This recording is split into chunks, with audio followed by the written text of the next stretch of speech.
قبر کی پہلی رات۔ الحمدللہ رب العالمین والصلاة والسلام علی خاتم النبیین، اما بعد فاعوذ باللہ من الشیطان الرجیم، بسم اللہ الرحمن الرحیم۔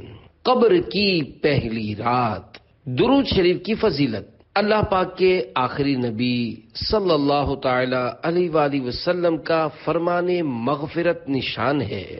مجھ پر درود پاک پڑھنا پل صراط پر نور ہے۔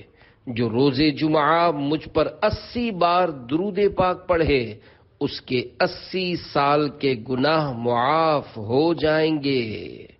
صلو علی الحبیب صلی اللہ علی محمد۔ کوئی گل باقی رہے گا نہ چمن رہ جائے گا، پر رسول اللہ کا دین حسن رہ جائے گا۔ ہم سفیرو باغ میں ہے کوئی دم کا چہچہا، بلبلیں اڑ جائیں گی سونا چمن رہ جائے گا۔ اطلس و کم خواب کی پوشاک پر نازا نہ ہو، اس تنے بے جان پر خاکی کفن رہ جائے گا۔ جلیل القدر تابعی حضرت سیدنا حسن بصری رحمت اللہ علیہ اپنے گھر کے دروازے پر تشریف فرما تھے کہ وہاں سے ایک جنازہ گزرا۔ آپ رحمت اللہ علیہ بھی اٹھے اور جنازے کے پیچھے چل دیے۔ جنازے کے نیچے ایک بچی زاروں قطار روتی ہوئی دوڑی چلی جا رہی تھی۔ وہ کہہ رہی تھی، اے بابا جان، آج مجھ پر وہ وقت آیا کہ پہلے کبھی نہ آیا تھا۔ حضرت سیدنا حسن بصری رحمت اللہ علیہ نے جب یہ درد بھری آواز سنی تو آنکھیں اشک بار، دل بے قرار ہو گیا۔ دستے شفقت اس غمگین و یتیم بچی کے سر پر پھیرا اور فرمایا، بیٹی تم پر نہیں بلکہ تمہارے مرحوم بابا جان پر وہ وقت آیا ہے کہ آج سے پہلے کبھی نہ آیا تھا۔ دوسرے دن آپ رحمت اللہ علیہ نے اسی بچی کو دیکھا کہ آنسو بہاتی قبرستان کی طرف جا رہی ہے۔ حضرت سیدنا حسن بصری رحمت اللہ علیہ بھی حصول عبرت کے لیے اس کے پیچھے پیچھے چل دیے۔ قبرستان پہنچ کر بچی اپنے والد مرحوم کی قبر سے لپٹ گئی۔ حضرت سیدنا حسن بصری رحمت اللہ علیہ ایک جھاڑی کے پیچھے چھپ گئے۔ بچی اپنے رخسار مٹی پر رکھ کر رو رو کر کہنے لگی، اے بابا جان، آپ نے اندھیرے میں چراغ اور غم خوار کے بغیر قبر کی پہلی رات کیسے گزاری؟ اے بابا جان، کل رات تو میں نے گھر میں آپ کے لیے چراغ جلایا تھا، آج رات قبر میں چراغ کس نے روشن کیا ہوگا؟ اے بابا جان، کل رات گھر کے اندر میں نے آپ کے لیے بچھونا بچھایا تھا، آج رات قبر میں بچھونا کس نے بچھایا ہوگا؟ اے بابا جان، کل رات گھر کے اندر میں نے آپ کے ہاتھ پاؤں دبائے تھے، آج رات قبر میں ہاتھ پاؤں کس نے دبائے ہوں گے؟ اے بابا جان، کل رات گھر کے اندر میں نے آپ کو پانی پلایا تھا، آج رات قبر میں جب پیاس لگی ہوگی اور آپ نے پانی مانگا ہوگا تو پانی کون لایا ہوگا؟ اے بابا جان، کل رات تو آپ کے جسم پر چادر میں نے اوڑھائی تھی، آج رات کس نے اڑائی ہوگی؟ اے بابا جان، کل رات تو گھر کے اندر آپ کے چہرے سے پسینہ پوچھتی رہی ہوں، آج رات قبر میں کس نے پسینہ صاف کیا ہوگا؟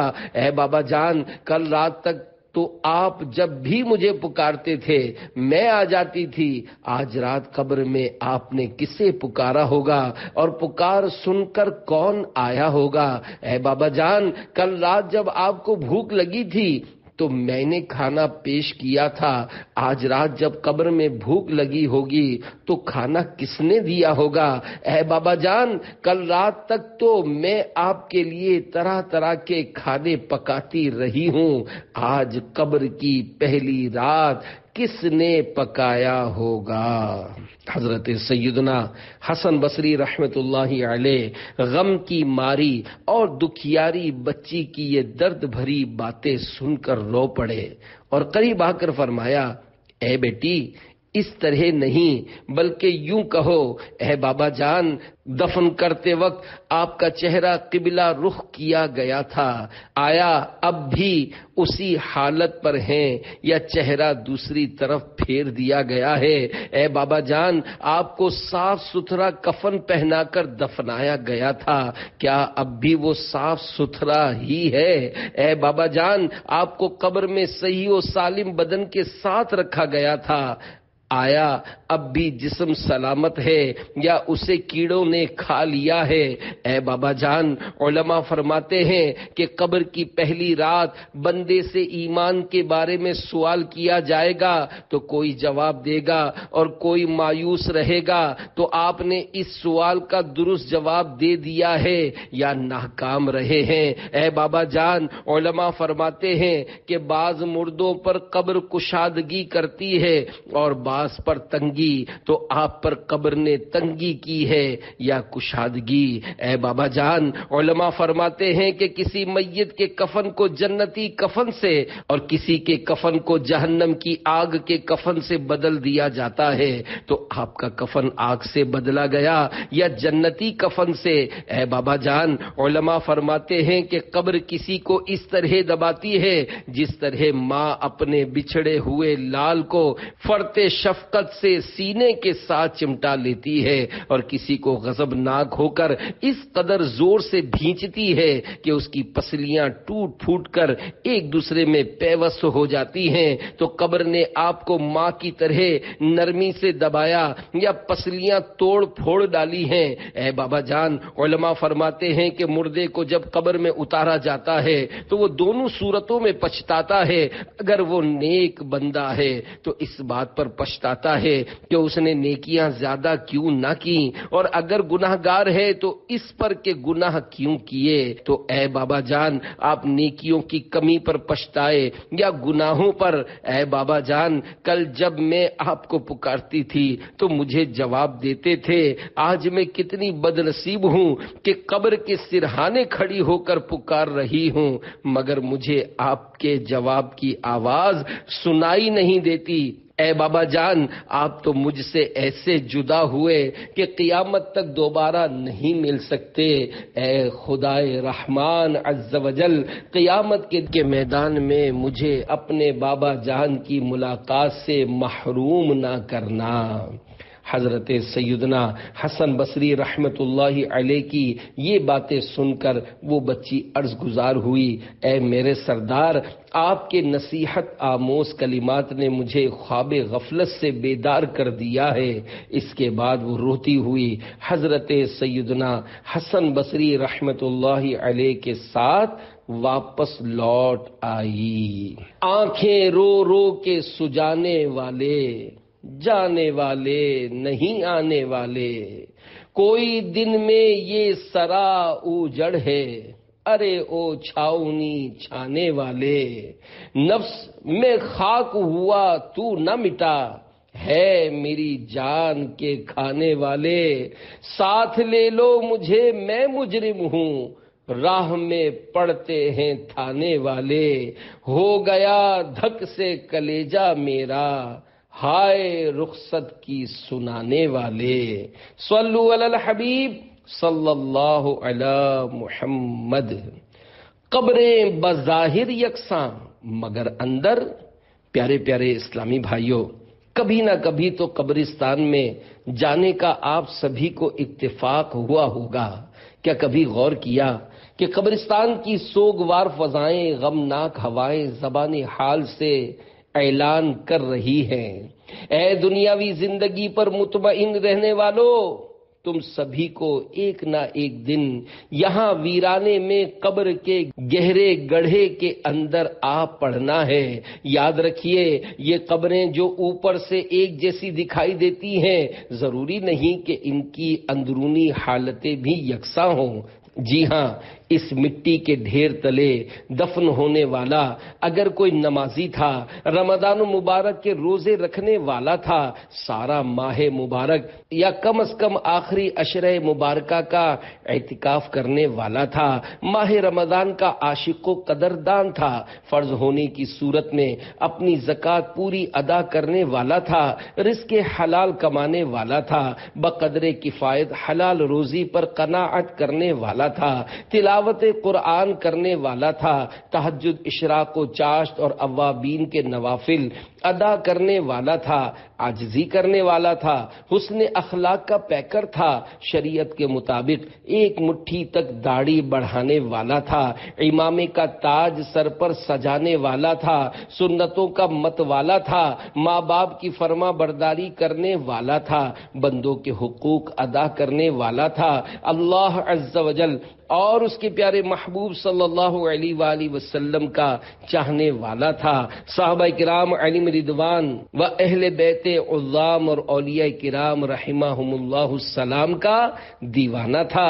تو اس کی قبر جو اوپر سے مٹی کی چھوٹی سی ڈھیری نما دکھائی دے رہی ہے، ہو سکتا ہے کہ اللہ و رسول عز و جل و صلی اللہ علیہ وآلہ وسلم کے فضل و کرم سے اس کا اندرونی حصہ تا حد نگاہ وسیع ہو چکا ہو، قبر میں جنت کی کھڑکی کھلی ہوئی ہو اور اس مٹی کے ظاہری ڈھیر تلے جنت کا حسین باغ موجود ہو، دوسری طرف اسی مٹی کے ڈھیر تلے دفن ہونے والا اگر بے نمازی تھا، رمضان مبارک کے روزے جان بوجھ کر برباد کرنے والا تھا، رمضان مبارک کی راتوں میں گلیوں کے اندر کرکٹ وغیرہ کھیلوں کے ذریعے مسلمانوں کی عبادتوں یا نیندوں میں خلل ڈالنے والا یا اس طرح کے کھیل کھیلنے والوں کا تماشائی بن کر ان کی حوصلہ افزائی کرنے والا تھا، فرض ہونے کے باوجود زکوٰۃ کی ادائیگی میں بخل کرنے والا تھا، حرام روزی کمانے والا تھا، سود و رشوت کا لین دین کرنے والا تھا،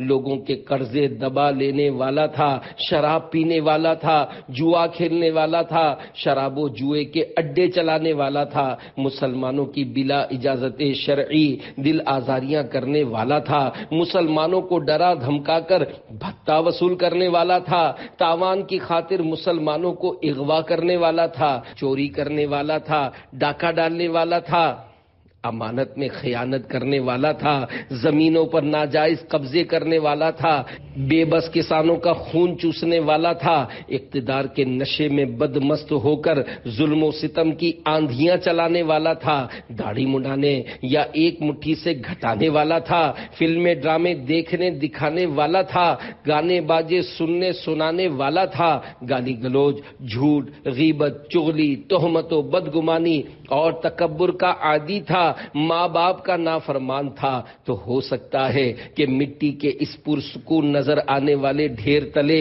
بے قراری کا عالم ہو، جہنم کی کھڑکی کھلی ہوئی ہو، آگ سلک رہی ہو، سانپ اور بچھو دفن ہونے والے کے بدن پر لپٹے ہوئے ہوں اور ایسی چیخو پکار مچی ہو جسے ہم سن نہیں سکتے۔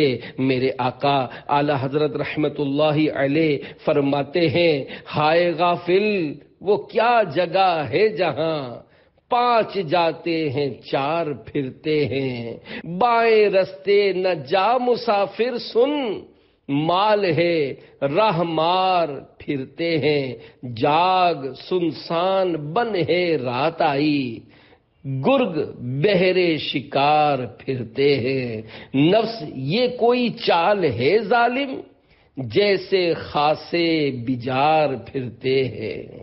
صلو علی الحبیب صلی اللہ علی محمد۔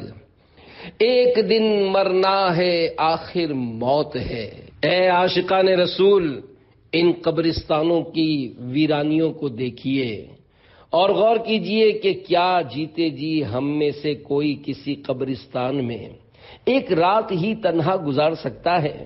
شاید کوئی بھی ہمت نہ کر پائے۔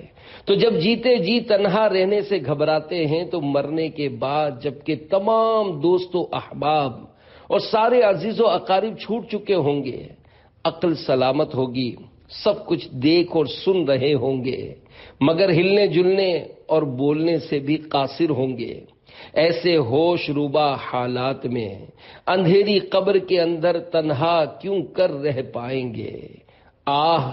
اپنا حال تو یہ ہے کہ اگر آسائشوں سے بھرپور خوبصورت ایئر کنڈیشن کوٹھی میں بھی تنہا قید کر دیا جائے تو گھبرا جائیں۔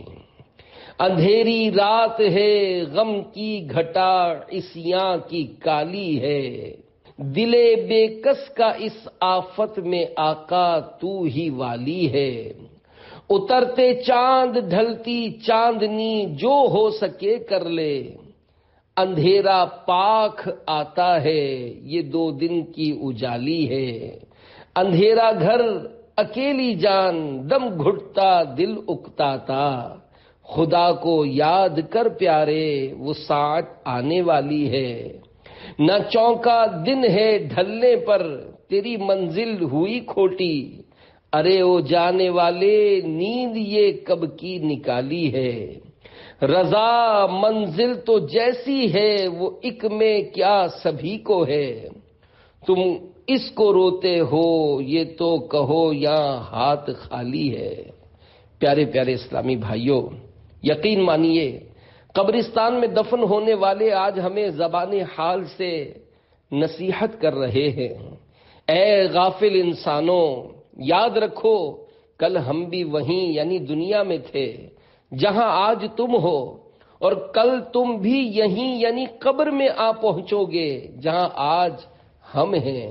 یقیناً جو دنیا میں پیدا ہوا اسے مرنا ہی پڑے گا، جس نے زندگی کے پھول چنے اسے موت کے کانٹے نے ضرور زخمی کیا، جس نے خوشیوں کا گنج یعنی خزانہ پایا اسے موت کا رنج مل کر رہا۔ ہم دنیا میں ترتیب وار آئے ہیں، لیکن پیارے پیارے اسلامی بھائیوں، ہم اس دنیا میں ایک ترتیب سے آئے ضرور ہیں، یعنی یوں کہ پہلے دادا، پھر باپ، پھر بیٹا، پھر پوتا، لیکن مرنے کی ترتیب ضروری نہیں۔ بوڑھا دادا زندہ ہوتا ہے مگر شیر خوار یعنی دودھ پیتا پوتا موت کی گھاٹ اتر جاتا ہے۔ کسی کے نانا جان حیات ہوتے ہیں مگر امی جان داغ مفارقت یعنی جدائی کا صدمہ دے جاتی ہیں۔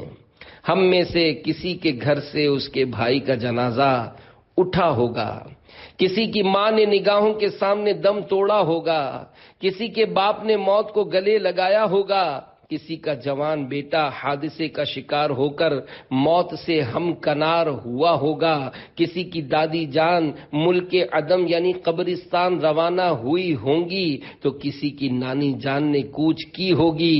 اپنے فوت ہو جانے والے ان عزیز و اقربا کی طرح ایک دن ہم بھی اچانک یہ دنیا چھوڑ جائیں گے۔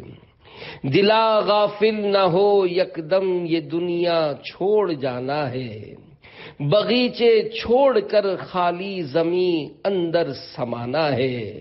تیرا نازک بدن بھائی جو لیٹے سیج پھولوں پر، یہ ہوگا ایک دن بے جا اسے کیڑوں نے کھانا ہے۔ تو اپنی موت کو مت بھول کر سامان چلنے کا، زمین کی خاک پر سونا ہے اینٹوں کا سرہانا ہے۔ نہ بیلی ہو سکے بھائی نہ بیٹا باپ تے مائی، تو کیوں پھرتا ہے سودائی عمل نے کام آنا ہے۔ کہاں ہے زور نمرودی کہاں ہے تخت فرعونی، گئے سب چھوڑ یہ فانی اگر نادان دانا ہے۔ عزیزا یاد کر جس دن کے عزرائیل آئیں گے، نہ جاوے کوئی تیرے سنگ اکیلا تو نے جانا ہے۔ جہاں کے شغل میں شاغل خدا کے ذکر سے غافل، کرے دعویٰ کہ یہ دنیا میرا دائم ٹھکانہ ہے۔ غلام اقدم نہ کر غفلت حیاتی پر نہ ہو غرہ، خدا کی یاد کر ہر دم کہ جس نے کام آنا ہے۔ صلو علی الحبیب صلی اللہ علی محمد۔ پہلے ایسی کوئی رات نہیں گزاری ہوگی۔ حضرت سیدنا انس بن مالک رضی اللہ عنہ ارشاد فرماتے ہیں، کیا میں تمہیں ان 2 دنوں اور 2 راتوں کے بارے میں نہ بتاؤں؟ ایک وہ دن ہے جب اللہ عز و جل کی طرف سے آنے والا تیرے پاس رضائے الہی عز و جل کا مجدہ یعنی خوشخبری لے کر آئے گا یا اس کی ناراضی کا پیغام، اور دوسرا دن وہ جب تو اپنا نامہ اعمال لینے کے لیے بارگاہ الہی عز و جل میں حاضر ہوگا، اور وہ نامہ اعمال تیرے دائیں یعنی سیدھے ہاتھ میں دیا جائے گا یا بائیں یعنی الٹے میں۔ اور 2 راتوں میں سے ایک رات وہ ہے جو میت اپنی قبر میں گزارے گی کہ اس سے پہلے اس نے ایسی رات کبھی نہیں گزاری ہوگی، اور دوسری رات وہ ہے جس کی صبح کو قیامت کا دن ہوگا، اور پھر اس کے بعد کوئی رات نہیں آئے گی۔ اعلی حضرت رحمت اللہ علیہ کی وصیت، اے آج کے زندوں اور کل کے مردوں، اے فنا ہو جانے والو، اے کمزورو، اے ناتوانو، اے ضعیفو، اے بچوں، اے جوانوں، اے بوڑھو، یقیناً قبر کی پہلی رات نہایت اہم رات ہے۔ میرے آقا اعلی حضرت امام اہل سنت، عاشق ماہ نبوت، ولی نعمت، عظیم البرکت، عظیم المرتبت، پروانہ شمع رسالت، مجدد دین و ملت، حامی سنت، ماحی بدعت، پیکر فنون و حکمت، عالم شریعت، پیر طریقت، باعث خیر و برکت، حضرت علامہ مولانا الحاج الحافظ القاری شاہ امام احمد رضا خان رحمت اللہ علیہ نے بہت بڑے ولی اللہ اور زبردست عاشق رسول ہونے کے باوجود یہ وصیت فرمائی کہ بعد دفن تلقین کرنے کے بعد 1.5 گھنٹہ میرے مواجہہ یعنی قبر کے چہرے والے حصے میں درود شریف ایسی آواز سے پڑھتے رہیں کہ میں سنوں، پھر مجھے ارحم الراحمین کے سپرد کر کے چلے آئیں، اور اگر تکلیف گوارا ہو سکے تو 3 شبانہ روز کامل یعنی مکمل 3 دن اور 3 راتیں پہرے کے ساتھ 2 عزیز یا دوست مواجہہ میں قرآن شریف و درود شریف ایسی آواز سے بلا وقفہ پڑھتے رہیں کہ اللہ عز و جل چاہے تو اس نئے مکان میں دل لگ جائے۔ سگے مدینہ کی وصیت، الحمدللہ عز و جل اپنے آقا اعلی حضرت رحمت اللہ علیہ کی پیروی کرتے ہوئے سگے مدینہ عفیان نے بھی اسی طرح کی وصیت کر رکھی ہے۔ چنانچہ دعوت اسلامی کے اشاعتی ادارے مکتبۃ المدینہ کے مطبوعات 436 صفحات پر مشتمل رسائل عطاریہ میں شامل رسالے مدنی وصیت نامہ صفحہ 394 پر ہے۔ ہو سکے تو میرے اہل محبت میری تدفین کے بعد 12 روز تک، یہ نہ ہو سکے تو کم از کم 12 گھنٹے ہی صحیح میری قبر پر حلقہ کیے رہیں اور ذکر و درود اور تلاوت و نعت سے میرا دل بہلاتے رہیں۔ انشاءاللہ عز و جل نئی جگہ میں دل لگ ہی جائے گا۔ اس دوران بھی اور ہمیشہ نماز با جماعت کا اہتمام رکھیں۔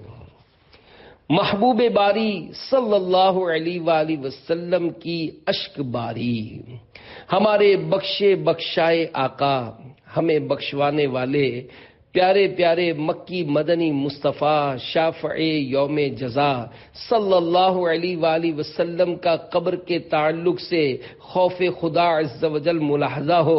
چنانچہ حضرت سیدنا برا بن عازب رضی اللہ عنہ فرماتے ہیں، ہم سرکار مدینہ صلی اللہ علیہ وآلہ وسلم کے ہمراہ ایک جنازے میں شریک تھے تو آپ صلی اللہ علیہ وآلہ وسلم قبر کے کنارے پر بیٹھے اور اتنا روئے کہ مٹی بھیگ گئی۔ پھر فرمایا اس کے لیے تیاری کرو، سویا کیے نابکار بندے، رویا کیے زار زار آقا صلی اللہ علیہ وسلم، صلو علی الحبیب صلی اللہ علی محمد۔ آخرت کی پہلی منزل قبر ہے، امیر المومنین حضرت سیدنا عثمان غنی رضی اللہ عنہ جب کسی کی قبر پر تشریف لاتے تو اس قدر آنسو بہاتے کہ آپ رضی اللہ عنہ کی داڑھی مبارک تر ہو جاتی۔ عرض کی گئی جنت و دوزخ کا تذکرہ کرتے وقت آپ نہیں روتے مگر قبر پر بہت روتے ہیں، اس کی وجہ کیا ہے؟ فرمایا میں نے نبی اکرم نور مجسم شاہ بنی آدم صلی اللہ علیہ وآلہ وسلم سے سنا ہے آخرت کی سب سے پہلی منزل قبر ہے، اگر قبر والے نے اس سے نجات پائی تو بعد کا معاملہ اس سے آسان ہے، اور اگر اس سے نجات نہ پائی تو بعد کا معاملہ زیادہ سخت ہے۔ جنازہ خاموش مبلغ ہے۔ پیارے پیارے اسلامی بھائیوں، دیکھا آپ نے ذوالنورین جامع القرآن حضرت سیدنا عثمان ابن عفان رضی اللہ عنہ کا خوف خدائے رحمان عز وجل۔ آپ رضی اللہ عنہ عشرہ مبشرہ یعنی ان 10 خوش نصیب صحابہ کرام علیہم رضوان میں سے ہیں جنہیں اللہ عز وجل کے آخری نبی صلی اللہ علیہ وآلہ وسلم نے اپنی زبان حق کے ترجمان سے خصوصی طور پر جنتی ہونے کی بشارت دی تھی۔ ان سے معصوم فرشتے حیا کرتے تھے، اس کے باوجود قبر کی ہولناکیوں، وحشتوں، تنہائیوں اور اندھیریوں کے بارے میں بے انتہا خوف زدہ رہا کرتے تھے، اور ایک ہم ہیں کہ اپنی قبر کو یکسر بھولے ہوئے ہیں۔ روز بروز لوگوں کے جنازے اٹھتے دیکھنے کے باوجود یہ نہیں سوچتے کہ ایک دن ہمارا جنازہ بھی اٹھ ہی جائے گا۔ یقیناً یہ جنازے ہمارے لیے خاموش مبلغ کی حیثیت رکھتے ہیں، وہ جو کچھ زبان حال سے کہہ رہے ہوتے ہیں اس کو کسی نے اس طرح نظم کیا ہے۔ جنازہ آگے آگے کہہ رہا ہے اے جہاں والو، میرے پیچھے چلے آؤ، تمہارا رہنما میں ہوں۔ اندھیرا کاٹ کھاتا ہے۔ اے عاشقان رسول، افسوس 100 کروڑ افسوس کہ ہم دوسروں کو قبر میں اترتا ہوا دیکھتے ہیں مگر یہ بھول جاتے ہیں کہ ایک دن ہمیں بھی قبر میں اتارا جائے گا۔ ہماری حالت یہ ہے کہ رات بجلی فیل ہو جائے تو دل گھبراتا، خصوصاً اکیلے ہوں تو بہت خوف آتا اور اندھیرا کاٹ کھاتا ہے۔ ہائے ہائے، اس کے باوجود قبر کے ہولناک گھپ اندھیرے کا کوئی احساس نہیں۔ نمازیں ہم سے نہیں پڑھی جاتی، رمضان مبارک کے روزے ہم سے نہیں رکھے جاتے، فرض ہونے کے باوجود زکوٰۃ پوری ہم سے نہیں دی جاتی، ماں باپ کے حقوق ہم ادا نہیں کر پاتے۔ رات دن گناہوں میں گزر رہے ہیں۔ یقیناً موت کا ایک وقت مقرر ہے، اسے ٹالنا ممکن نہیں۔ اگر اسی طرح گناہ کرتے کرتے یکایک موت کا پیغام آ پہنچا اور ہمیں قبر کے گڑھے میں ڈال دیا گیا تو نہ جانے ہماری قبر کی پہلی رات کیسی گزرے۔ یاد رکھ ہر آن آخر موت ہے، بن تو مت انجان آخر موت ہے۔ مرتے جاتے ہیں ہزاروں آدمی، عاقل و نادان آخر موت ہے۔ کیا خوشی ہو دل کو چندے زیست سے، غم زدہ ہے جان آخر موت ہے۔ ملک فانی میں فنا ہر شے کو ہے، سن لگا کر کان آخر موت ہے۔ بارہا علمی تجھے سمجھا چکے، مان یا مت مان آخر موت ہے۔ صلو علی الحبیب صلی اللہ علی محمد۔ عالی شان کوٹھی کا عبرت ناک واقعہ۔ انسان بہت لمبے لمبے منصوبے بناتا ہے مگر اس کی اس بات کی طرف توجہ ہی نہیں ہوتی کہ لگام کسی اور کے ہاتھ میں ہے۔ جب یکایک لگام کھینچے گی اور مرنا پڑ جائے گا تو سب کیا کرایا دھرا کا دھرا رہ جائے گا۔ چنانچہ کہا جاتا ہے ملتان کا ایک نوجوان دھن کمانے کی دھن میں اپنے وطن، شہر، خاندان وغیرہ سے دور کسی دوسرے ملک میں جا بسا، خوب مال کماتا اور گھر والوں کو بھجواتا۔ باہم مشورے سے عالیشان کوٹھی بنانے کا طے پایا۔ یہ نوجوان سال ہا سال تک رقم بھیجتا رہا، گھر والے مکان بنواتے اور اس کو خوب سجواتے رہے، یہاں تک کہ عظیم الشان مکان تیار ہو گیا۔ یہ نوجوان جب وطن واپس آیا تو اس عظیم الشان کوٹھی میں رہائش کی تیاریاں عروج پر تھیں، مگر مقدر کے اس عالی شان مکان میں منتقل ہونے سے تقریباً 1 ہفتہ قبل ہی اس نوجوان کا انتقال ہو گیا اور وہ اپنے روشنیوں سے جگمگاتے عالی شان مکان کے بجائے گھپ اندھیری قبر میں منتقل ہو گیا۔ جہاں میں ہیں عبرت کے ہر سو نمونے، مگر تجھ کو اندھا کیا رنگ و بو نے، کبھی غور سے بھی یہ دیکھا ہے تو نے، جو آباد تھے وہ مکان اب ہیں سونے، جگہ جی لگانے کی دنیا نہیں ہے، یہ عبرت کی جا ہے تماشا نہیں ہے۔ دنیا کے متوالے، افسوس ہماری اکثریت آج دنیا کی متوالی اور فکر آخرت سے خالی ہے۔ ہم میں سے کچھ تو وہ ہیں جو فانی دنیا کی لذتوں کے باعث مسرور و شاداں، زوال و فنا سے بے خوف، موت کے تصور سے نا آشنا، لذات دنیا میں بدمست ہیں، تو بعض وہ ہیں جو اس دار ناپائیدار میں یکایک موت سے ہمکنار ہونے کے اندیشے سے نابلد سہولتوں اور آسائشوں کے حصول میں اس قدر مگن ہو گئے کہ قبر کے اندھیروں، وحشتوں اور تنہائیوں کو بھول گئے۔ آج ہماری ساری توانائیاں صرف و صرف دنیاوی زندگی ہی بہتر بنانے میں صرف ہو رہی ہیں، آخرت کی بہتری کے حصول کی فکر بہت کم دکھائی دیتی ہے۔ ذرا غور تو کیجئے کہ اس دنیا میں کیسے کیسے مالدار لوگ گزرے ہیں جو دولت و حکومت، جاہ و حشمت، اہل و عیال کی عارضی انسیت، دوستوں کی وقتی مصاحبت اور خدام کی خوشامدانہ خدمت کے بھرم میں قبر کی تنہائی کو بھولے ہوئے تھے، مگر یکایک فنا کا بادل گرجا، موت کی آندھی چلی اور دنیا میں تادیر رہنے کی ان کی امیدیں خاک میں مل کر رہ گئیں۔ ان کی مسرتوں اور شادمانیوں سے ہنستے بستے گھر موت نے ویران کر دیے، روشنیوں سے جگمگاتے محلات اور قصور سے اٹھا کر انہیں گھپ اندھیری قبور میں منتقل کر دیا گیا۔ وہ لوگ کل تک اہل و عیال کی رونقوں میں شادمان و مسرور تھے اور آج قبور کی وحشتوں اور تنہائیوں میں مغموم و رنجور ہیں۔ اجل نے نہ کسرا ہی چھوڑا نہ دارا، اسی سے سکندر سا فاتح بھی ہارا، ہر ایک لے کے کیا کیا نہ حسرت سدھارا، پڑا رہ گیا سب یوں ہی ٹھاٹ سارا، جگہ جی لگانے کی دنیا نہیں ہے، یہ عبرت کی جا ہے تماشا نہیں ہے۔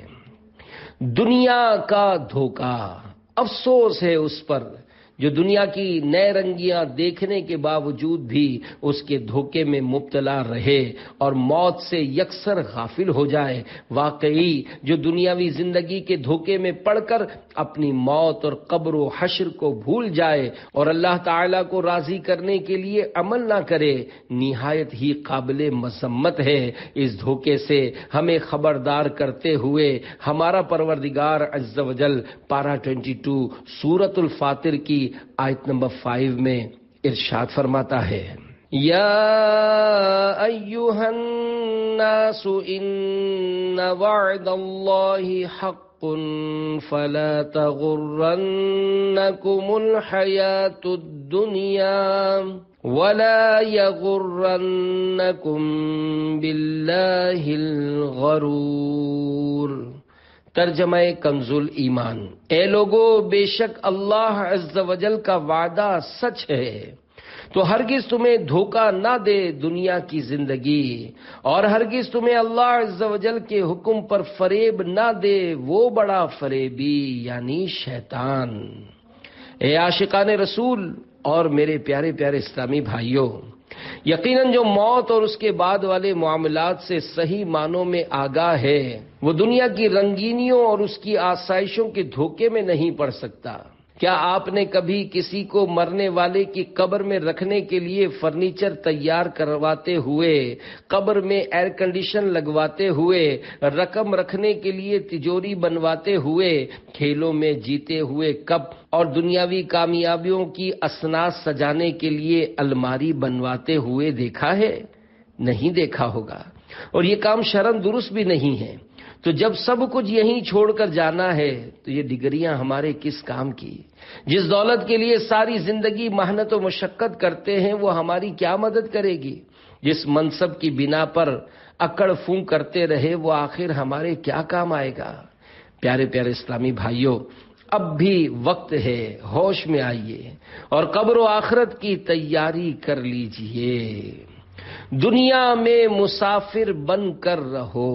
حضرت سیدنا عبداللہ بن عمر رضی اللہ عنہما سے روایت ہے، اللہ پاک کے آخری نبی صلی اللہ علیہ وآلہ وسلم نے میرا کندھا پکڑ کر ارشاد فرمایا، دنیا میں یوں رہو گویا تم مسافر ہو۔ حضرت سیدنا ابن عمر رضی اللہ عنہما فرمایا کرتے، جب تو شام کرے تو آنے والی صبح کا انتظار مت کر، اور جب صبح کرے تو شام کا منتظر نہ رہ، اور حالت صحت میں بیماری کے لیے اور زندگی میں موت کے لیے تیاری کر لے۔ دنیا آخرت کی تیاری کے لیے مخصوص ہے۔ حضرت سیدنا عثمان غنی رضی اللہ عنہ نے سب سے آخری خطبہ جو ارشاد فرمایا اس میں یہ بھی ہے، اللہ تعالیٰ نے تمہیں دنیا صرف اس لیے عطا فرمائی ہے کہ تم اس کے ذریعے آخرت کی تیاری کرو، اور اس لیے عطا نہیں فرمائی کہ تم اسی کے ہو کر رہ جاؤ۔ بے شک دنیا فانی اور آخرت باقی ہے، تمہیں فانی دنیا کہیں بہکا کر باقی یعنی آخرت سے غافل نہ کر دے۔ فنا ہو جانے والی دنیا کو باقی رہنے والی آخرت پر ترجیح نہ دو، کیونکہ دنیا منقطع ہونے والی ہے اور بے شک اللہ عز و جل کی طرف لوٹنا ہے۔ اللہ عز و جل سے ڈرو، کیونکہ اس کا ڈر اس کے عذاب کے لیے روک اور ڈھال اور اس عز و جل تک پہنچنے کا ذریعہ ہے یہ دنیا بے وفا آخر فنا، نہ رہا اس میں گدا نہ بادشاہ۔ اے عاشقان رسول اور میرے پیارے پیارے اسلامی بھائیوں، اس دنیا کی حیثیت ایک گزرگاہ یعنی راستے کی سی ہے، جسے طے کرنے کے بعد ہی ہم منزل تک پہنچ سکتے ہیں۔ اب وہ منزل جنت ہوگی یا جہنم، اس کا انحصار اس بات پر ہے کہ ہم نے یہ سفر کس طرح طے کیا۔ اللہ و رسول عز و جل و صلی اللہ علیہ وآلہ وسلم کی اطاعت گزاری کرتے ہوئے یا نافرمان بن کر۔ لہذا اگر ہم جنت کے انعامات لینا اور جہنم کے عذابات سے بچنا چاہتے ہیں تو ہمیں اپنی اور ساری دنیا کے لوگوں کی اصلاح کی کوشش کرنی ہوگی۔ اللہ کرے دل میں اتر جائے میری بات۔ میت کا اعلان۔ اللہ پاک کے آخری نبی صلی اللہ علیہ وآلہ وسلم نے ارشاد فرمایا، اس ذات کی قسم جس کے قبضے قدرت میں میری جان ہے، اگر لوگ اس کا یعنی مرنے والے کا ٹھکانہ دیکھ لیں اور اس کا کلام سن لیں تو مردے کو بھول جائیں اور اپنی جانوں پر روئیں۔ جب مردے کو تخت پر رکھ کر اٹھایا جاتا ہے، اس کی روح پھڑ پھڑا کر تخت پر بیٹھ کر ندا کرتی ہے، اے میرے اہل و عیال، دنیا تمہارے ساتھ اس طرح نہ کھیلے جیسا کہ اس نے میرے ساتھ کھیلا۔ میں نے حلال اور غیر حلال مال جمع کیا اور پھر وہ مال دوسروں کے لیے چھوڑ آیا۔ اس کا نفع ان کے لیے ہے اور اس کا نقصان میرے لیے۔ بس جو کچھ مجھ پر گزری ہے اس سے ڈرو یعنی عبرت حاصل کرو۔ صلو علی الحبیب صلی اللہ علی محمد۔ مردے کی پکار۔ حضرت سیدنا ابو سعید خدری رضی اللہ عنہ سے روایت ہے، اللہ پاک کے آخری نبی صلی اللہ علیہ وآلہ وسلم کا فرمان عبرت نشان ہے. جب جنازہ تیار ہو جاتا ہے اور لوگ اسے اپنے کندھوں پر اٹھاتے ہیں، اگر وہ اچھا ہے تو کہتا ہے مجھے جلدی لے چلو، اگر وہ برا ہوتا ہے تو اپنے رشتہ داروں سے کہتا ہے ہائے مجھے تم کہاں لیے جا رہے ہو. انسان کے علاوہ ہر ایک چیز اس کی آواز سنتی ہے، اگر انسان اسے سن لے تو بے ہوش ہو جائے. قبر کی پکار. حضرت سیدنا ابو الحجاج صومالی رضی اللہ عنہ سے روایت ہے، اللہ پاک کے آخری نبی صلی اللہ علیہ وآلہ وسلم نے ارشاد فرمایا، جب میت کو قبر میں اتار دیا جاتا ہے تو قبر اس سے خطاب کرتی ہے، اے آدمی تیرا ناس ہو، تو نے کس لیے مجھے فراموش یعنی بھلا کر رکھا تھا؟ کیا تجھے اتنا بھی پتا نہ تھا کہ میں فتنوں کا گھر ہوں، تاریکی کا گھر ہوں؟ پھر تو کس بات پر مجھ پر اکڑا اکڑا پھرتا تھا؟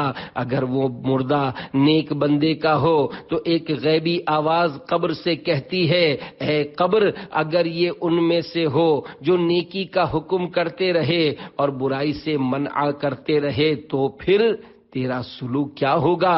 قبر کہتی ہے اگر یہ بات ہو تو میں اس کے لیے گلزار بن جاتی ہوں. چنانچہ پھر اس شخص کا بدن نور میں تبدیل ہو جاتا ہے اور اس کی روح رب العالمین عز و جل کی بارگاہ کی طرف پرواز کر جاتی ہے. اے عاشقان رسول اور پیارے پیارے اسلامی بھائیوں، سوچئے تو صحیح، اس وقت جب کہ قبر میں تنہا رہ گئے ہوں گے، گھبراہٹ طاری ہوگی، نہ کہیں جا سکتے ہوں گے، نہ کسی کو بلا سکتے ہوں گے اور بھاگ نکلنے کی بھی کوئی صورت نہ ہوگی. اس وقت قبر کی کلیجہ پھاڑ پکار سن کر کیا گزرے گی؟ قبر روزانہ یہ کرتی ہے پکار، مجھ میں ہیں کیڑے مکوڑے بے شمار. یاد رکھ میں ہوں اندھیری کوٹھڑی، مجھ میں سن وحشت تجھے ہوگی بڑی. میرے اندر تو اکیلا آئے گا، ہاں مگر اعمال لیتا آئے گا. تیرا فن تیرا ہنر عہدہ تیرا، کام آئے گا نہ سرمایہ تیرا. دولت دنیا کے پیچھے تو نہ جا، آخرت میں مال کا ہے کام کیا. دل سے دنیا کی محبت دور کر، دل نبی کے عشق سے معمور کر. لندن و پیرس کے سپنے چھوڑ دے، بس مدینے ہی سے رشتہ جوڑ لے. جنت کا باغ یا جہنم کا گڑھا. اللہ پاک کے آخری نبی صلی اللہ علیہ وآلہ وسلم کا فرمان عبرت نشان ہے. قبر یا تو جنت کے باغوں میں سے ایک باغ ہے یا جہنم کے گڑھوں میں سے ایک گڑھا. گورے نیکاں باغ ہوگی خلد کا، مجرموں کی قبر دوزخ کا گڑھا. فرما بردار پر قبر کی رحمت. پیارے پیارے اسلامی بھائیوں، نمازوں اور سنتوں پر عمل کرنے والوں کے لیے قبر میں راحتیں اور بے نمازیوں اور گناہوں بھرے غیر شرعی فیشن کرنے والوں کے لیے آفتیں ہی آفتیں ہوں گی. چنانچہ حضرت علامہ جلال الدین سیوطی شافعی رحمت اللہ علیہ فرماتے ہیں، حضرت سیدنا عبید بن عمیر رضی اللہ عنہ سے روایت ہے، قبر مردے سے کہتی ہے کہ اگر تو اپنی زندگی میں اللہ عز و جل کا فرما بردار تھا تو آج میں تجھ پر رحمت کروں گی، اور اگر تو اپنی زندگی میں اللہ تعالی کا نافرمان تھا تو میں تیرے لیے عذاب ہوں. میں وہ گھر ہوں کہ جو مجھ میں نیک اور اطاعت گزار ہو کر داخل ہوا وہ مجھ سے خوش ہو کر نکلے گا، اور جو نافرمان و گناہ گار تھا وہ مجھ سے تباہ حال ہو کر نکلے گا. پڑوسی مردوں کی پکار. منقول ہے جب مردے کو قبر میں رکھا جاتا ہے اور اسے عذاب ہوتا ہے تو پڑوسی مردے اس کو پکار کر کہتے ہیں، اے دنیا سے آنے والے، کیا تو نے ہماری موت سے نصیحت حاصل نہ کی؟ کیا تو نے نہ دیکھا کہ ہمارے اعمال کیسے ختم ہوئے، اور تجھے تو عمل کرنے کی مہلت ملی تھی لیکن تو نے وقت ضائع کر دیا۔ قبر کا گوشہ گوشہ اس کو پکار کر کہتا ہے، اے زمین پر اترا کر چلنے والے، تو نے مرنے والوں سے عبرت کیوں حاصل نہ کی؟ کیا تو نے نہیں دیکھا تھا کہ تیرے مردہ رشتہ داروں کو لوگ اٹھا اٹھا کر کس طرح قبروں تک لے گئے؟ مردوں سے گفتگو شرح و صدور میں ہے۔ حضرت سیدنا سعید بن مسیب رضی اللہ عنہ فرماتے ہیں، ایک بار ہم امیر المومنین حضرت مولا کائنات علی المرتضی شیر خدا کرم اللہ تعالی وجہہ الکریم کے ہمراہ مدینہ منورہ کے قبرستان گئے۔ حضرت مولا علی کرم اللہ تعالی وجہہ الکریم نے قبر والوں کو سلام کیا اور فرمایا، اے قبر والو، تم اپنی خبر بتاؤ گے یا ہم تمہیں بتائیں؟ سیدنا سعید بن مسیب رضی اللہ عنہ فرماتے ہیں کہ ہم نے قبر سے وعلیک السلام ورحمۃ اللہ وبرکاتہ کی آواز سنی اور کوئی کہنے والا کہہ رہا تھا، یا امیر المؤمنین، آپ ہی خبر دیجئے کہ ہمارے مرنے کے بعد کیا ہوا؟ حضرت مولا علی کرم اللہ تعالی وجہہ الکریم نے فرمایا، سن لو، تمہارے مال تقسیم ہو گئے، تمہاری بیویوں نے دوسرے نکاح کر لیے، تمہاری اولاد یتیموں میں شامل ہو گئی، جس مکان کو تم نے بہت مضبوط بنایا تھا اس میں تمہارے دشمن آباد ہو گئے، اب تم اپنا حال سناؤ۔ یہ سن کر ایک قبر سے آواز آنے لگی، یا امیر المؤمنین، ہمارے کفن پھٹ کر تار تار ہو گئے، ہمارے بال جھڑ کر منتشر ہو گئے، ہماری کھالیں ٹکڑے ٹکڑے ہو گئیں، ہماری آنکھیں بہ کر رخساروں پر آ گئیں، اور ہمارے نتنوں سے پیپ بہ رہی ہے، اور ہم نے جو کچھ آگے بھیجا یعنی جیسے عمل کیے اسی کو پایا، اور جو کچھ پیچھے چھوڑا اس میں نقصان ہوا۔ کہاں ہیں وہ خوبصورت چہرے؟ حضرت سیدنا ابو بکر صدیق رضی اللہ عنہ دوران خطبہ فرمایا کرتے، کہاں ہیں وہ خوبصورت چہرے والے، کہاں ہیں اپنی جوانیوں پر اترانے والے، کدھر گئے وہ بادشاہ جنہوں نے عالی شان شہر تعمیر کروائے اور انہیں مضبوط قلعوں سے تقویت بخشی، کدھر چلے گئے میدان جنگ میں غالب آنے والے؟ بے شک زمانے نے ان کو ذلیل کر دیا، اور اب یہ قبر کی تاریکیوں میں پڑے ہیں۔ جلدی کرو، نیکیوں میں سبقت کرو اور نجات طلب کرو، ابھی سے تیاری کر لیجئے۔ پیارے پیارے اسلامی بھائیوں، امیر المومنین حضرت سیدنا صدیق اکبر رضی اللہ عنہ ہمیں دنیا کی بے ثباتیوں، اس کی بے وفائیوں اور قبر کی تاریکیوں کا احساس دلا کر خواب غفلت سے بیدار فرما رہے ہیں، قبر و حشر کی تیاری کا ذہن دے رہے ہیں۔ واقعی عقل مند وہی ہے جو موت سے قبل موت کی تیاری کرتے ہوئے نیکیوں کا ذخیرہ اکٹھا کر لے اور سنتوں کا مدنی چراغ قبر میں ساتھ لیتا جائے، اور یوں قبر کی روشنی کا انتظام کر لے، ورنہ قبر ہرگز یہ لحاظ نہ کرے گی کہ میرے اندر کون آیا، امیر ہو یا فقیر، وزیر ہو یا اس کا مشیر، حاکم ہو یا محکوم، افسر ہو یا چپراسی، سیٹ ہو یا ملازم، ڈاکٹر ہو یا مریض، ٹھیکیدار ہو یا مزدور، اگر کسی کے ساتھ بھی توشائے آخرت میں کمی رہی، نمازیں قصدن قضا کی، رمضان شریف کے روزے بلا عذر شرعی نہ رکھے، فرض ہوتے ہوئے بھی زکوٰۃ نہ دی، حج فرض تھا مگر ادا نہ کیا، باوجود قدرت شرعی پردہ نافذ نہ کیا، ماں باپ کی نافرمانی کی، جھوٹ غیبت چغلی کی عادت رہی، فلمیں ڈرامے دیکھتے رہے، گانے باجے سنتے رہے، داڑھی منڈواتے یا ایک مٹھی سے گھٹاتے رہے، الغرض خوب گناہوں کا بازار گرم رکھا، تو اللہ عز و جل اور اس کے رسول صلی اللہ علیہ وآلہ وسلم کی ناراضی کی صورت میں سوائے حسرت و ندامت کے کچھ ہاتھ نہ آئے پائے گا۔ جس نے فرائض کے ساتھ ساتھ نوافل کی بھی پابندی کی، رمضان مبارک کے علاوہ نفلی روزے بھی رکھے، گلی گلی کوچا کوچا نیکی کی دعوت کی دھومیں مچائیں، قرآن پاک کی تعلیم نہ صرف خود حاصل کی بلکہ دوسروں کو بھی دی، چوک درس دینے میں ہچکچاہٹ محسوس نہ کی،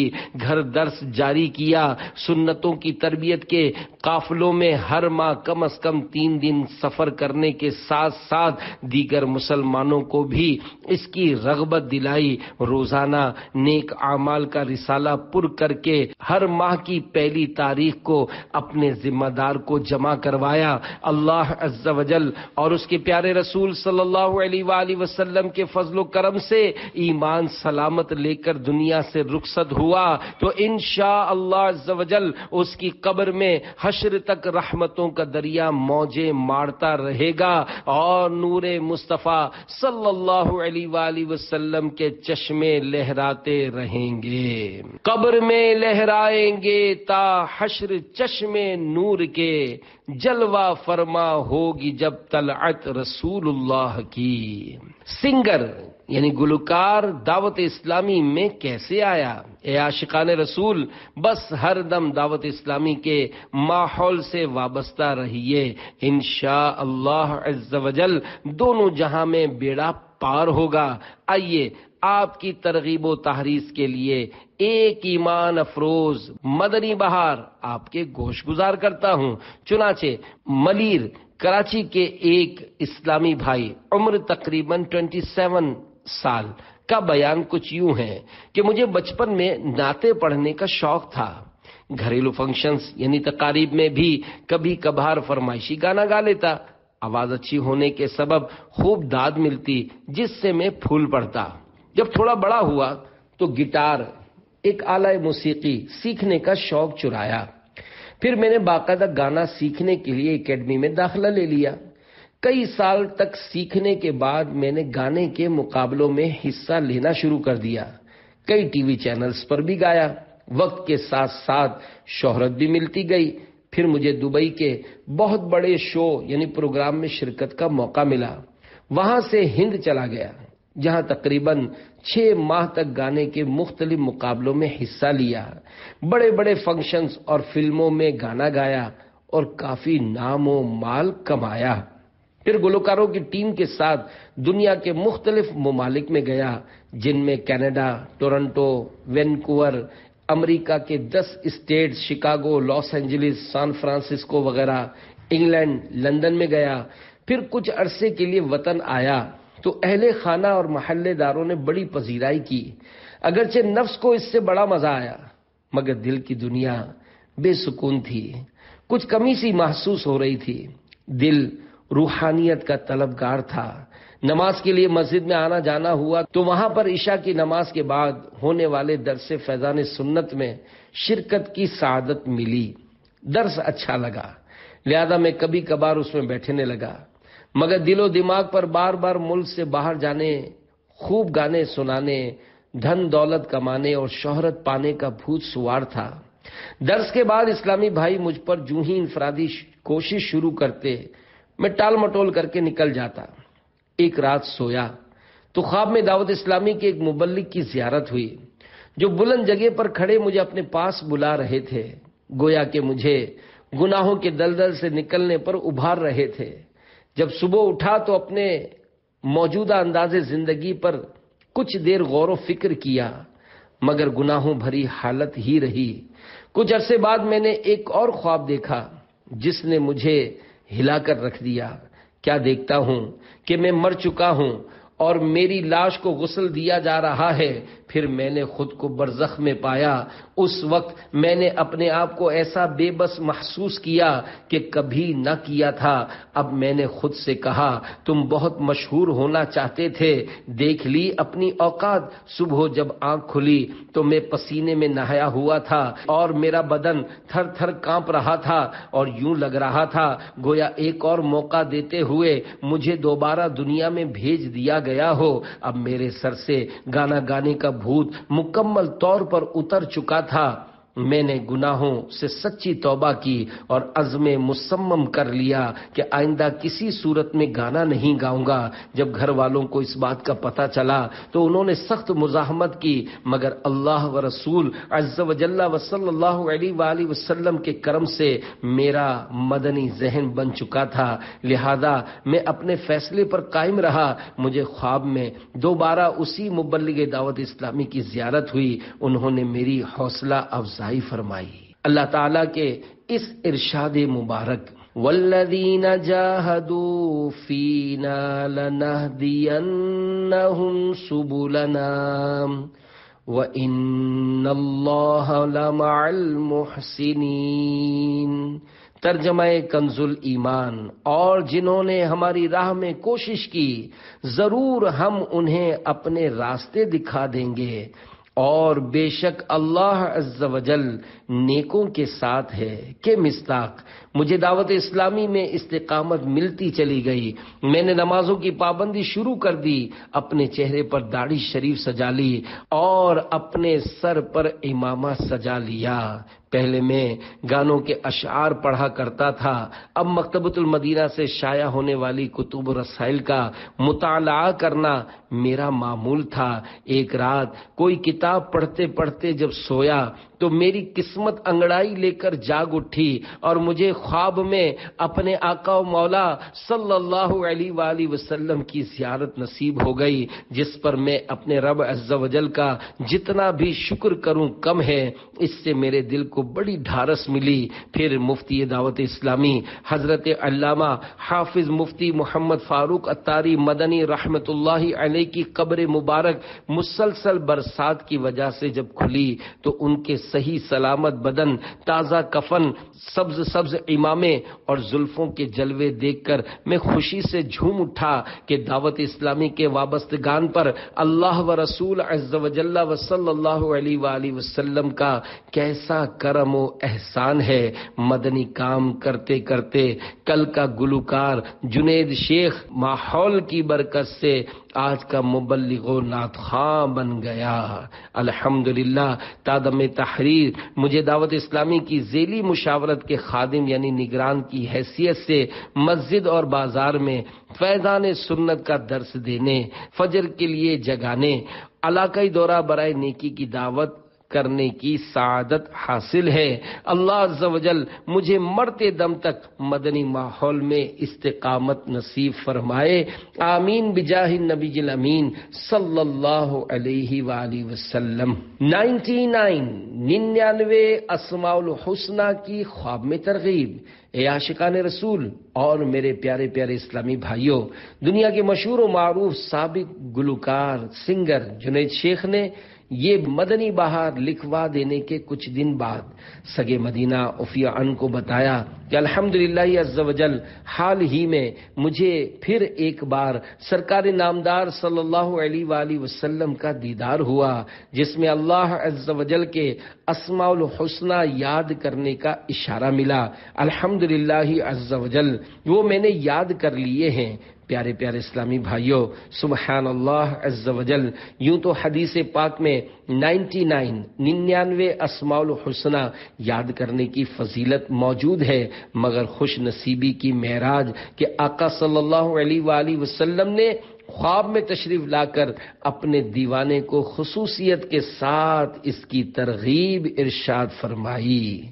99 اسماء الحسنہ کی فضیلت سنیے اور جھومیے۔ چنانچہ اللہ پاک کے آخری نبی صلی اللہ علیہ وآلہ وسلم کا فرمان رحمت نشان ہے، اللہ عز و جل کے 99 نام ہیں، جس نے انہیں یاد کر لیا وہ جنت میں داخل ہوگا۔ تفصیلی معلومات کے لیے نزہۃ القاری شرح صحیح البخاری صفحہ 895 تا 898 ملاحظہ فرمائیے۔ صلو علی الحبیب صلی اللہ علی محمد۔ پیارے پیارے اسلامی بھائیوں، بیان کو اختتام کی طرف لاتے ہوئے سنت کی فضیلت اور چند سنتیں اور آداب بیان کرنے کی سعادت حاصل کرتا ہوں۔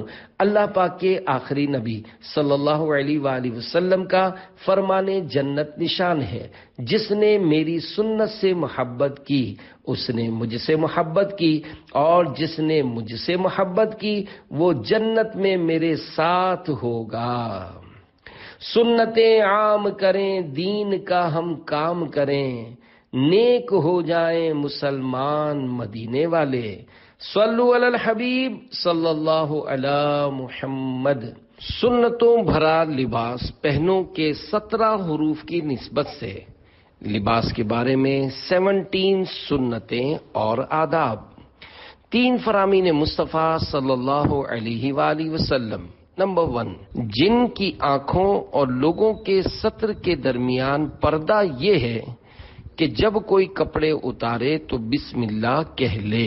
حضرت مفتی احمد یار خان رحمت اللہ علیہ فرماتے ہیں، جیسے دیوار اور پردے لوگوں کی نگاہ کے لیے آڑ بنتے ہیں، ایسے ہی یہ اللہ پاک کا ذکر جنات کی نگاہوں سے آڑ بنے گا کہ جنات اس یعنی شرمگاہ کو دیکھ نہ سکیں گے۔ نمبر 2، جو شخص کپڑا پہنے اور یہ دعا پڑھے، الحمدللہ الذی کسانی ھذا ورزقنیہ من غیر حول منی ولا قوہ۔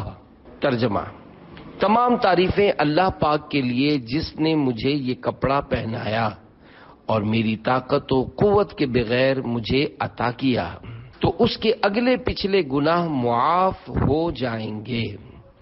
نمبر 3، جو باوجود قدرت زیب و زینت کا یعنی خوبصورت لباس پہننا تواضع یعنی عاجزی کے طور پر چھوڑ دے، اللہ پاک اس کو کرامت کا حلہ یعنی جنتی لباس پہنائے گا۔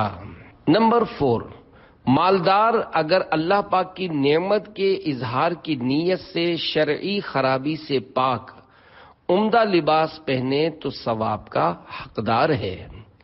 نمبر 5، سرکار دو عالم صلی اللہ علیہ وآلہ وسلم کا مبارک لباس اکثر سفید کپڑے کا ہوتا۔ نمبر 6، فرمان مصطفیٰ صلی اللہ علیہ وآلہ وسلم، سب میں اچھے وہ کپڑے جنہیں پہن کر تم خدا کی زیارت قبروں اور مسجدوں میں کرو سفید ہیں، یعنی سفید کپڑوں میں نماز پڑھنا اور مردے کفنانا اچھا ہے۔ نمبر 7، امام شافعی رحمت اللہ علیہ فرماتے ہیں، جو اپنا لباس صاف رکھے اس کے غم کم ہو جائیں گے، اور جو خوشبو لگائے اس کی عقل میں اضافہ ہوگا۔ نمبر 8، لباس حلال کمائی سے ہو، اور جو لباس حرام کمائی سے حاصل ہوا ہو اس میں فرض و نفل کوئی نماز قبول نہیں ہوتی۔ نمبر 9، روایت میں ہے جس نے بیٹھ کر امامہ باندھا یا کھڑے ہو کر سراویل یعنی پاجامہ یا شلوار پہنی تو اللہ پاک اسے ایسے مرض میں مبتلا فرمائے گا جس کی دوا نہیں۔ حضرت سیدنا امام برہان الدین زرنوجی رحمت اللہ علیہ لکھتے ہیں، امامہ بیٹھ کر باندھنا یا پاجامہ یا شلوار کھڑے کھڑے پہننا تنگ دستی کے اسباب ہیں۔ نمبر 10، پہنتے وقت سیدھی طرف سے شروع کیجئے کہ سنت ہے۔ مثلا جب کرتا پہنے تو پہلے سیدھی آستین میں سیدھا ہاتھ داخل کیجئے، پھر الٹا ہاتھ الٹی آستین میں۔ 11، اسی طرح پاجامہ پہننے میں پہلے سیدھے پائنچے میں سیدھا پاؤں داخل کیجئے، اور جب کرتا یا پاجامہ اتارنے لگیں تو اس کے برعکس یعنی الٹا کیجئے، یعنی الٹی طرف سے شروع کیجئے۔ نمبر 12، بہار شریعت جلد 3 صفحہ 409 پر ہے، سنت یہ ہے کہ دامن کی لمبائی آدھی پنڈلی تک ہو اور آستین کی لمبائی زیادہ سے زیادہ انگلیوں کے پوروں تک اور چوڑائی 1 بالشت ہو۔ 13، سنت یہ ہے کہ مرد کا تہبند یا پاجامہ ٹخنے سے اوپر رہے۔ 14، مرد مردانہ اور عورت زنانہ یعنی لیڈیز لباس پہنے۔ چھوٹے بچوں اور بچیوں میں بھی اس بات کا لحاظ رکھیے، ورنہ پہنانے والے گناہگار ہوں گے۔ ہاں، جو لباس مرد و عورت اور بچہ اور بچی دونوں میں پہنا جاتا ہو اور اس میں کوئی شرعی خرابی نہ ہو تو دونوں پہن سکتے ہیں۔ 15 بہار شریعت جلد اول صفحہ 481 پر ہے، مرد کے لیے ناف کے نیچے سے گھٹنوں کے نیچے تک عورت ہے، یعنی اس کا چھپانا فرض ہے، ناف اس میں داخل نہیں اور گھٹنے داخل ہیں۔ اس زمانے میں بہت سے لوگ ایسے ہیں کہ تہبند یا پاجامہ اس طرح پہنتے ہیں کہ پیڑو یعنی ناف کے نیچے کا کچھ حصہ کھلا رہتا ہے۔ اگر کرتے وغیرہ سے اس طرح چھپا ہو کہ جلد یعنی اسکن کی رنگت نہ چمکے تو خیر، ورنہ حرام ہے، اور نماز میں چوتھائی کی مقدار کھلا رہا تو نماز نہ ہوگی۔ احرام والے کو اس میں سخت احتیاط کی ضرورت ہے۔ 16 آج کل بعض لوگ سرے عام لوگوں کے سامنے نیکر ہاف پینٹ پہنے پھرتے ہیں جس سے ان کے گھٹنے اور رانے نظر آتی ہیں، یہ حرام ہے۔ ایسوں کے کھلے گھٹنوں اور رانوں کی طرف نظر کرنا بھی حرام ہے، بالخصوص کھیل کود کے میدان، ورزش کرنے کے مقامات اور ساحل سمندر یعنی بیچ پر اس طرح کے مناظر زیادہ ہوتے ہیں، لہذا ایسے مقامات پر جانے میں نظر کی حفاظت کی سخت ضرورت ہے۔ 17 تکبر کے طور پر جو لباس ہو وہ ممنوع ہے۔ صلو علی الحبیب صلی اللہ علی محمد۔